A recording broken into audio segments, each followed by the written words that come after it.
Okay, I think we'll get started. So as I mentioned in the last video, the next few days are going to be a lot of in-class work, and so that doesn't lend itself so well for the coming at it from the GNL project. And if you are coming from the GNL project, and hopefully you looked at the introductory video for this course, and you might remember me saying that, you know, against my better judgment, I kind of combined these two guys together, and it was this period of time that I was thinking about when I said that. So as we go into conservation of momentum, collision, angular momentum, we're going to be doing a lot of in-class work. So but fortunately, I have some videos from another course in the GN Lewis project that will work. There's a slightly different order, and so what I would suggest you do is you take the next few days as kind of a group, and we'll get to the topics. There'll be a few things. There might be some reference. There is some reference to calculus there, but you can just ignore that if you're taking this from a non-calculus perspective. For today's topic, conservation of energy, we are going to, or conservation of momentum, we'll see some conservation of, some topics in energy and in phase space that will be coming up, but it'll be a bit out of order here. If you're working along through the homework in the book, then just keep going in that order, work through the book in the order that it is. Concordia students will be relying largely on our in-class work, but you might find this useful as well, as long as you keep in mind there'll be some topics that come out of the blue that we haven't talked about in lecture yet. Okay, I think we'll get started.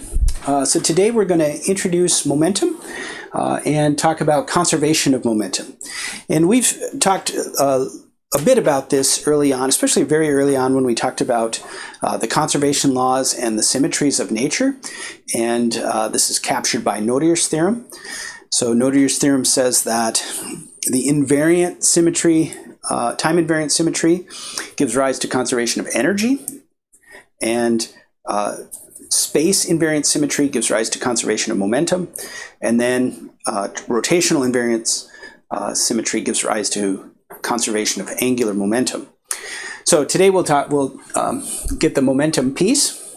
Now, momentum is defined as simply the mass times the velocity. And you'd say, well, why don't we just use the velocity? It doesn't seem like that big of a formula. But it really is because of Nodier's theorem and what shows up there as momentum rather than velocity.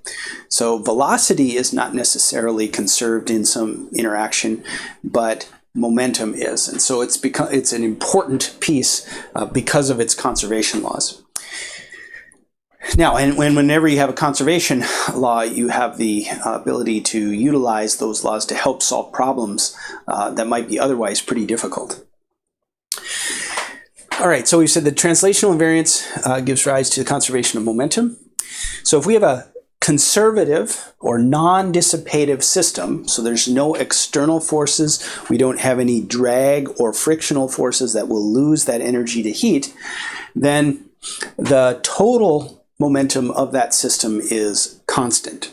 So we could have any number of particles, Avogadro's number if we wanted to, in a container. And these particles are bumping into each other, bumping into the walls. The individual particles are changing their momentum.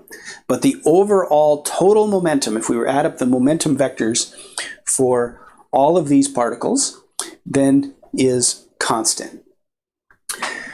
All right, so I'll state that more specifically in math. So we will, before some kind of an event, and we'll be seeing collisions here very shortly, some kind of event, we have some initial momenta, and then we have final momenta after that event.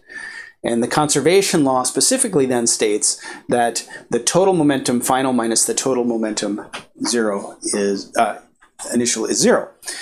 And so if it's not zero, then some kind of force had to act on this to change the total momentum. So this is if not acted on by an external force. Let's look at one little subtlety here with the harmonic oscillator. So in the harmonic oscillator, we usually draw a picture like this. and we say, oh, we can ignore friction, we can ignore drag, and it'll just go on forever. And that certainly would be a conservative system. But we have to be a little careful when we apply this conservation of momentum. Because notice, as this goes through its cycle here, it is obviously changing momentum, right? One time it's going this way, one time it's going this way, sometimes it's sitting still. And so our momentum will be positive, zero, negative. So what's going on here? Well, this is not the complete system. It's attached to this wall. And even though we're saying that wall is perfect, we're not letting any vibrations turn into heat and then dissipate the system, the wall still applies or mediates the force through the spring. So the spring's applying the force, but it's attached to the wall. And so the total system is what's in the box here. And we just don't see that wall move, in a sense. Although if the wall's attached to the earth and this little ball is vibrating on it, it is pulling that earth towards it as well. It's just not at all noticeable.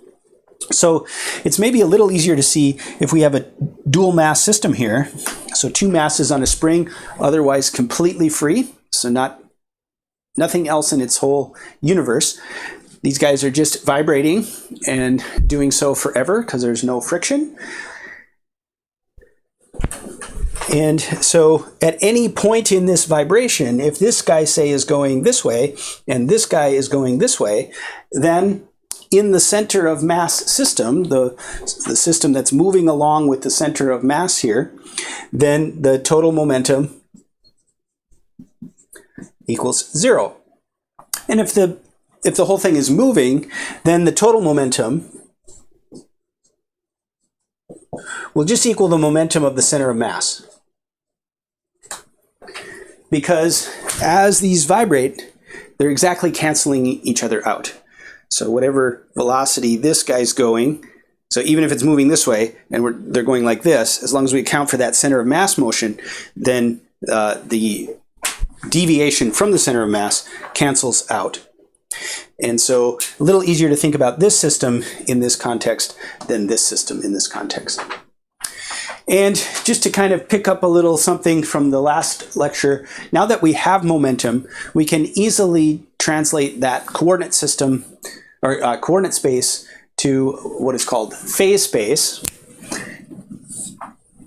And as you think about those diagrams that you drew for the coordinate space for the harmonic oscillator, all we would have to do then is multiply the velocity by mass, and we get momentum.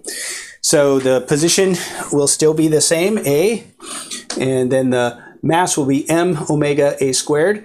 If we write out what omega is, then we can pull in a mass, so omega. So m omega is going to be m square root of k over m. So I can pull in an m squared k and then cancel out my mass and write it that way as well. This phase space is a little more fundamental because momentum is a bit more fundamental.